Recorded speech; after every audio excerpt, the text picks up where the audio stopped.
नीतीश कुमार के राजनीतिक बदलाव पर आपको चर्चा करनी है।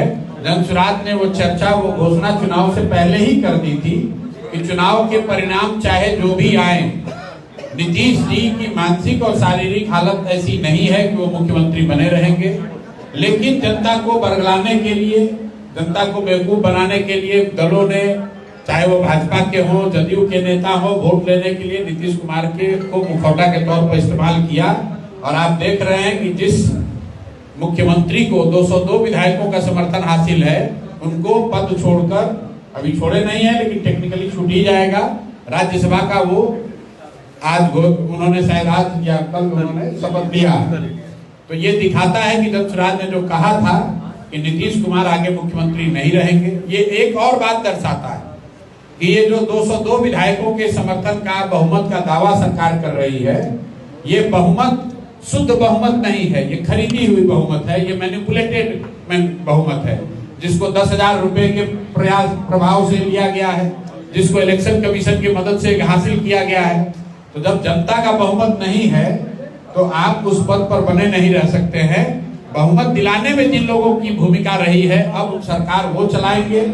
तो आप देखेंगे बिहार में पहली बार अब जो मुख्यमंत्री बनेंगे, व्यक्ति चाहे कोई भी हो, जो मुख्यमंत्री बनेगा उसकी प्राथमिकता बिहार ना होकर गुजरात होगी।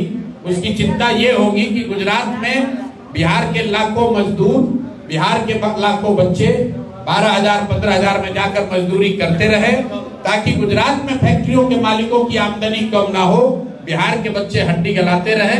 क्योंकि देश के दूसरे किसी हिस्से में आप 1 करोड़ नवयुवकों को नहीं ढूंढ सकते हैं जो कि 10-12 हजार रुपए में जाकर 10-10 घंटा काम करे। तो बिहार में जो भी मुख्यमंत्री बनेगा, अब उसकी चिंता होगी कि गुजरात और गुजरात के हितों को ध्यान में रखकर बिहार में नीति बनाई जाए, सरकार चलाई जाए। और आप इसको आने वाले समय में देखेंगे, जैसे आप देख रहे हैं कि आपके पैसे से, जनता के पैसे से जो बहुमत जुटाया गया है, खरीदा गया है वोट, उसी का नतीजा है कि लोगों को आज सैलरी नहीं मिल रही है, ठेकेदारों को पेमेंट नहीं हो रहा है, पंचायत की योजनाओं के लिए पैसा नहीं है। अब सरकार चर्चा कर रही है कि शराबबंदी किसी तरह हटाएंगे, कुछ पैसे का जुगाड़ हो।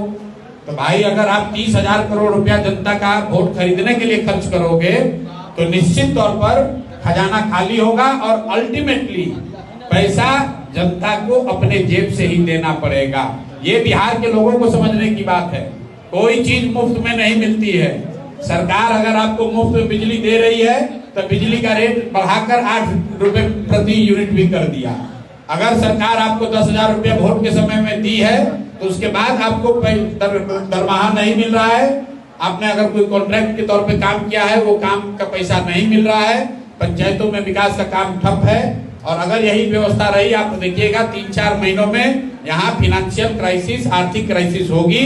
और जब आर्थिक क्राइसिस होगा तो ये लोग उसी बहाने से शराबबंदी को हटाएगा, क्योंकि दूसरा कोई रास्ता इनके पास है नहीं। शराबबंदी जो जनसुराज हटाने की बात कर रहा था, वो विचार के स्तर पे कर रहा था कि उसका इस्तेमाल बिहार के नवनिर्माण के लिए कैसे हो सकता है, बिहार के युवाओं का भविष्य बदलने के लिए कैसे हो सकता है।